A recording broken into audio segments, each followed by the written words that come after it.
বাবা একটু তাড়াতাড়ি খেয়ে নাও দেখি, আম্মুর কত কাজ বাকি। বলতে বলতে নীলা তার 4 বছরের বাচ্চা সোহানের মুখে খাবার তুলে দিচ্ছিল। সোহান নীলার কথা শুনে উত্তরে বলে উঠল, কি এমন করো? সারাদিন তো শুয়ে বসেই কাটাও মা, তোমার তো কোনো কাজই নেই। বাচ্চার কথা শুনে নীলা বিস্ময় প্রকাশ করে তাকিয়ে রইল। সে ভাবতেও পারেনি যে শেষ পর্যন্ত তার বাচ্চাও তাকে কথা শোনাবে, কিন্তু সে একটু অবাক হয়নি। নীলা জানে সে এসব কেন বলছে। বাচ্চারা তো এমনই, কিছু কথা বারবার শুনলে সে সবই আওড়ায়। নীলার খারাপ লাগছে শেষ পর্যন্ত তার বাচ্চাটাও ওদেরই পক্ষের হয়ে গেল। নীলা তো জানে তার স্বামী শাশুড়ির বুলি শুনে সেটাই সোহান নীলাকে বলছে। নীলার শাশুড়ি প্রতিনিয়ত নাতির কাছে নীলার বিরুদ্ধে কথা বলে তাকে এমন বানিয়েছে। সেও এখন নীলার সাথে কাজের মানুষের সাথে ঠিক যেমন আচরণ করা হয় সেভাবেই আচরণ করে। নীলা নিজের উপরই একটা তাচ্ছিল্য হাসল। সারাদিন কাজ শেষে রুমে এসে খাটে বসতেই শরীরের ভার ছেড়ে দিল। কোন সময় ঘুমে চোখ লেগে গেল খেয়াল করতে পারল না। ঘুম ভাঙল ডান হাতে কারোর হ্যাঁচকা টানে। নীলা ঘুম ঘুম চোখে সামনে তাকাতেই নিলয়কে দেখে চমকে গেল। এখন আমার অফিস থেকে আসার সময় যে, সেটা তুমি জানো না? এভাবে মরার মতো পড়ে পড়ে ঘুমাচ্ছ? সারাদিন তো শুয়ে বসেই কাটাও, তারপরে এত ঘুম কোথা থেকে আসে? হ্যাঁ, যাও চা করে নিয়ে এসো, আর আলমারি থেকে আমার কাপড়গুলো বের করে রাখো। চোখ দিয়ে টপ টপ করে পানি পড়ছে নীলার, কিন্তু কোনো শব্দ বের হচ্ছে না। শব্দ হলে তাকে আরও অনেক বাজে কথা শুনতে হবে। সে চুপচাপ আলমারি থেকে নীলয়ের কাপড় বের করে রেখে রান্নাঘরে চলে গেল চা বানানোর উদ্দেশ্যে। রান্নাঘরে যেতেই রুম থেকে আবারও নিলয়ের ডাক ভেসে আসতেই নীলা দৌড়ে যেতেই দেখল নিলয় আলমারি থেকে বের করে রাখা কাপড়টা নিয়ে রেগে দাঁড়িয়ে আছে। এই কাপড়টা কেন দিয়েছ? কালকে একটা আয়রন করতে দিয়েছি, সেটা কই? নিলয়ের কথা শুনে নীলা মাথা নিচু করে বলল, আসলে আজ সকালে তেমন একটা রোদ ওঠেনি, তাই কাপড়টা শুকাবে না ভেবে আর ধুইনি, তাই আর আয়রন করা হয়নি। নীলার কথা শুনে নিলয় রেগে কাপড়টা নীলার মুখের দিকে ছুঁড়ে মারল। ইচ্ছে থাকলে তুই যে কোনোভাবে শুকাতে পারতিস, আর দুপুরের রোদ তো ঠিকই উঠেছিল, তখন ধুস নাই কেন? সারাদিন শুয়ে বসে থাকতে থাকতে অভ্যাস হয়ে গেছে, তাই না? দুপুরে সোহানকে ঘুম পাড়াতে নিয়েছিলাম, তাই আর উঠতে পারিনি। এখন নিজে ঘুমিয়ে আরাম করে বাচ্চার নাম দিচ্ছিস। আরেকবার যদি এমন হয় তোর খবর হয়ে যাবে। যা চা করে নিয়ে আয়। নীলা মাথা নেড়ে রান্নাঘরে চলে যায়। গ্রামের দরিদ্র পরিবারের মেয়ে নীলা। 4 বোন তারা। ছেলে ছেলে করতে করতে 4টা মেয়ে হয়েছে নীলার বাবার। 4টা মেয়ে নিয়ে প্রচণ্ড অখুশি তারা, কারণ মেয়েরা ভবিষ্যতে তাদের দেখবে না, এমন একটা ধারণা তাদের। তাই এসএসসি পাশ করার পর থেকেই নীলাকে বিয়ে করার জন্য ব্যস্ত হয়ে পড়েন বাবা মা। পড়াশোনায় বেশ মেধাবী ছিল নীলা। সে তার বাবা মাকে বোঝানোর অনেক চেষ্টা করে যে সে আরও পড়তে চায়, কিন্তু তারা মানতে নারাজ। তারা কিছুতেই আর নীলার বোঝা বহন করতে পারবে না। সরাসরি জানিয়ে দেয় এই কথা শুনে একেবারে চুপ হয়ে যায় সে। এর 1.5 মাসের মাথায় নীলয়ের সাথে বিয়ে হয় নীলার। সে একজন উচ্চপদস্থ কর্মচারী। ঢাকা শহরে নিজেদের বাড়ি আছে। বাবা নেই, মা প্যারালাইজড। দেখার লোকের বড়ই অভাব। 3টা কাজের লোক ছিল তাকে দেখার জন্য, কিন্তু বাইরের লোক ভদ্রমহিলার ঠিকমতো খেয়াল রাখতে পারে না। তাই তার সংসারে মেয়ে প্রয়োজন ছিল ছেলের জন্য। নীলা যথেষ্ট সুন্দরী হওয়ায় সেদিনই কাবিন করার প্রস্তাব দেন নিলয়ের মা। নীলার বাবা মা তো এক পায়ে রাজি। তারা তো পারলে যাকে হাতের কাছে পাবেন তার সাথে মেয়েকে বিয়ে দিয়ে বিদায় করে দেবেন। সেখানে এটা তো অনেক ভালো প্রস্তাব। সেদিনই নীলার কোনো মতামত ছাড়াই নিলয়ের সাথে বিয়ে হয়ে যায়। নীলা রওনা দেয় শ্বশুরবাড়ির উদ্দেশ্যে।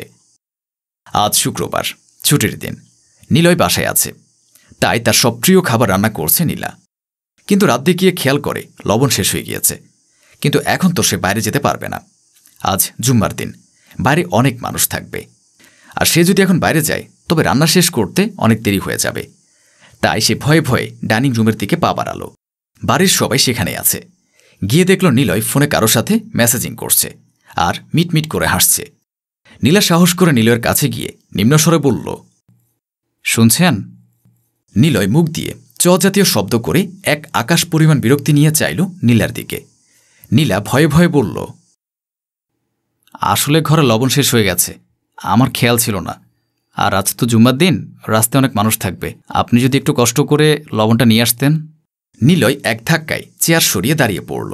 চিল্লিয়ে বলল, খেয়াল কই থাকে? হ্যাঁ, যে বাড়িতে কি আছে না আছে তাই জানো না? কার কাছে থাকে তোমার ধ্যান? সারাদিন তো বাড়িতে শুয়ে বসেই কাটাও, তারপরে সামান্য কাজ সামলাতে পারো না? বুঝি তো আমি একটু বসে আছি, ছুটি কাটাচ্ছি, তাই তোমার সহ্য হচ্ছে না। সারা সপ্তাহ কাজ করে ছুটি পাই, তাতেও তোমার কাজ হলে। চোখ দিয়ে টপ টপ করে পানি পড়ছে নীলার। শাশুড়ির দিকে তাকাতেই দেখল তিনি নাতিকে কোলে বসিয়ে মিটমিট করে হাসছেন। আজ কেন যেন সহ্য হলো না নীলার। সেও নিলয়ের দিকে তাকিয়ে চিল্লিয়ে বলল, আমি সারাদিন শুয়ে বসে থাকি, সামান্য কাজ করে, তাই না? তাহলে আপনি আমার কাজ করে দেখেন না, তাহলে বুঝতে পারবেন আমি কি করি। তোর এত সাহস, মুখে মুখে তর্ক করিস? নীলা জবাব দেওয়াই আরও রেগে গেল নিলয়। মারার জন্য হাত তুলতেই হাত ধরে ফেলে নীলা। আজ তার দেহে যেন অন্যরকম শক্তি ভর করেছে। হাত ছুঁড়ে ফেলে এক ধাক্কায় নিলয়কে সরিয়ে দেয়। তারপর চোখের পানি মুছে রাগী কণ্ঠে বলে, ভুল কি বলেছি? হ্যাঁ, এতই সহজ যখন আমার কাজগুলো, তাহলে আপনি করেন না কেন?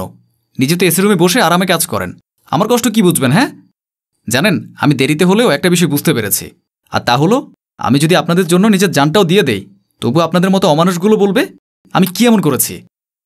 এই কথাগুলো বলেই হাঁপিয়ে ওঠে নীলা। কিন্তু আজ যে তাকে সব বলতেই হবে, আজ তাকে উচিত জবাব দিতেই হবে। কখনোই কারোর সাথে উচ্চস্বরে কথা না বলা মেয়েটাকে আজ এতগুলো কথা বলতে দেখে আশ্চর্য হল নিলয় আত্মার মা। এমনকি ছোট্ট সোহানও অবাক হয়ে মায়ের দিকে তাকিয়ে আছে। নীলা শ্বাস টেনে ফের বলতে লাগল, জানেন অনেক স্বপ্ন ছিল আমার, পড়াশোনা করব, বড় চাকরি করব, বাবা মায়ের একটা ব্যবস্থা করব, ছোট বোনগুলোকে অনেক পড়াবো, ভালো বাড়িতে বিয়ে দেব। কিন্তু যেদিন আপনার সাথে বিয়ে হয় সেদিনই সব স্বপ্ন মাটির নিচে চাপা পড়ে যায়। তবু মেনে নিয়েছিলাম নিয়তিকে।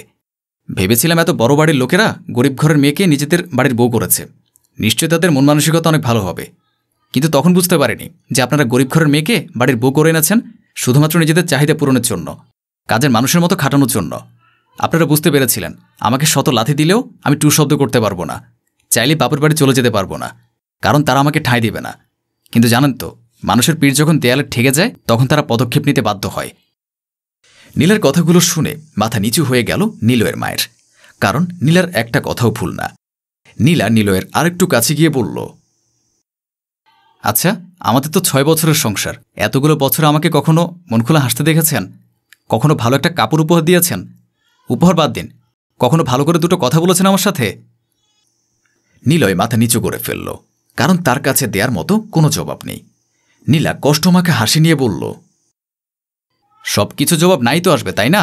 আপনার সাথে বিয়ে হওয়ার পর আমি হাসতে ভুলে গেছি। হাসি কি জিনিস তাও আমার মনে নেই। তবে আপনাদের মা ছেলেকে খুশি করার প্রচুর চেষ্টা করেছি, কিন্তু কোনোভাবে আপনাদের মন জয় করতে সক্ষম হয়নি।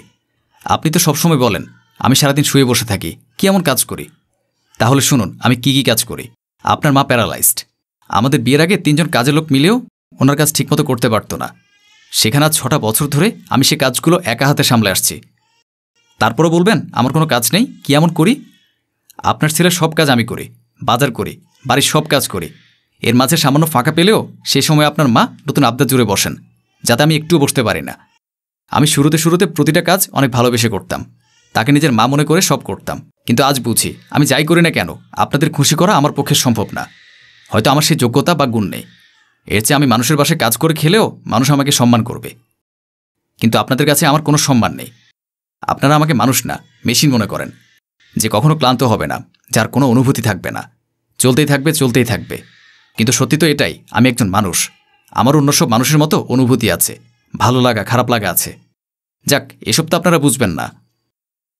আজ কেন যেন নীলার কথাগুলো শুনে নিলয় আর তার মায়ের মাঝে কিছুটা অনুশোচনা কাজ করছে। তবুও তারা বাড়ির বউর সামনে নিচু হতে নারাজ। বউদের থাকতে হবে পায়ের তলে। নীলা কিছুক্ষণ স্থির থেকে বলল, আমি একটা সিদ্ধান্ত নিয়েছি, আমি আর এই বাড়িতে থাকব না। অনেক তো চেষ্টা করলাম, কিন্তু সম্মান পেলাম না। এবার আমার সম্মান চাই, তাই আমি চলে যাব এই বাড়ি থেকে। আমি যা অল্প স্বল্প কাজ করি এসব করার জন্য অনেক মানুষ পেয়ে যাবেন। নীলাকে সত্যি সত্যি চলে যেতে দেখে চমকে উঠল নিলয়। সে দ্রুত সোহানকে মায়ের কোল থেকে নিজের কোলে নিয়ে নীলার সামনে দাঁড়ালো, বলল, নিজের ছেলেকে ছাড়া থাকতে পারবে? নীলা আলতো হাসল, তারপর বলল, আমি অনেক আগেই বাড়ি থেকে চলে যেতাম, কিন্তু জানি কেন জানেন? আমার ছেলের জন্য। তার জন্য এত কষ্ট সহ্য করেও এ বাড়িতে পড়েছিলাম। কিন্তু সে আমাকে গতকাল কি বলেছে শুনবেন? নিলয় প্রশ্নসূচক দৃষ্টিতে তাকালে নীলা আরেকটু হাসল, বলল, গতকাল তাকে বলেছিলাম, বাবা একটু তাড়াতাড়ি খেয়ে নাও দেখি, আমার কত কাজ বাকি। উত্তরে সে আমাকে বলেছে আমি কি কাজ করি। আমি বুঝে গেছি আমি আপনার ছেলেকে মানুষ করতে পারবো না। সে আপনাদের মতোই অমানুষ তৈরি হচ্ছে, আর সেটা তৈরি করছেন আপনারাই। আমি এখন তাকে ভালো বোঝাতে গেলেও সে উল্টো বোঝে, আমাকে খারাপ ভাবে, কারণ তার মাথায় সেটাই ঢুকানো হয়েছে আমি আপনাদের মা ছেলের সব কথা হজম করে নিতে পারবো। কিন্তু নিজের সন্তানের মুখে এসব কথা সহ্য করা আমার পক্ষে সম্ভব না। এতদিন আপনাদের কথা চিন্তা করেছি, এবার না হয় একটু নিজের কথা চিন্তা করি, নিজের জন্য বাঁচি। কোনো কিছু না নিয়ে বাড়ি থেকে বেরিয়ে গেল নীলা। এতদিন ছেলের জন্য অনেক সহ্য করেছে, কিন্তু ছেলে যদি তার না হয় তাহলে কার জন্য এই বাড়িতে পড়ে থাকবে। কেটে গেছে 3 দিন। এতদিনে কখনোই নীলার গুরুত্ব বুঝেনি নিলয় ও তার মা, কিন্তু এখন বুঝতে পারছে তাদের জন্য নীলা কি ছিল, তাদের জন্য কতটা করত। এই 3 দিনে সব কিছু কোনো রকমে সামলিয়ে হাঁপিয়ে উঠেছে আকাশ। 2 জন কাজের মহিলাও জোগাড় করেছে, কিন্তু তবুও সামলে উঠতে পারছে না। সোহান সারাদিন মা মা করে কাঁদে। নিলয়ের মাও যেন কেমন মনমরা হয়ে থাকেন, কোনো কাজ পারফেক্ট লাগে না। এখন তিনি বুঝতে পারছেন কতটা করেছে মেয়েটা তাদের জন্য, আর তারা কি দিয়েছেন। নিলয় খুব করেছে নীলা ফিরে আসুক। সে ভেবেছিল নীলা হয়তো কিছুক্ষণ পরে চলে আসবে, কারণ তার তো যাওয়ার কোনো জায়গা নেই। কিন্তু ফেরেনি নীলা। আকাশ অনেক খুঁজেছে নীলাকে, কিন্তু পায়নি। সে তার বাপের বাড়িতেও নেই, কোথায় যেন হারিয়ে গিয়েছে মেয়েটা। শ্বশুর বাড়ি নামক মৃত্যুপুরী থেকে জীবন বাঁচিয়ে পালিয়েছে হয়তো। হয়তো আবার কোনো একদিন সে ফিরে আসবে এই শ্বশুর বাড়িতে। নিলয় মনে মনে প্রতিজ্ঞা করল সে নীলার জন্য অপেক্ষা করবে, ছেলেকে মানুষের মতো মানুষ করবে। নিশ্চয় ছেলেকে ভালো মানুষরূপে দেখলে সে খুব খুশি হবে। কিন্তু নিলয় এটা জানতে পারল না তার এ অপেক্ষা আজীবন অপেক্ষায় পরিণত হবে। কারণ নীলা নামক মেয়েটার জীবনের অধ্যায় আর তার স্বপ্নগুলো 3 দিন আগেই শেষ হয়ে গিয়েছে।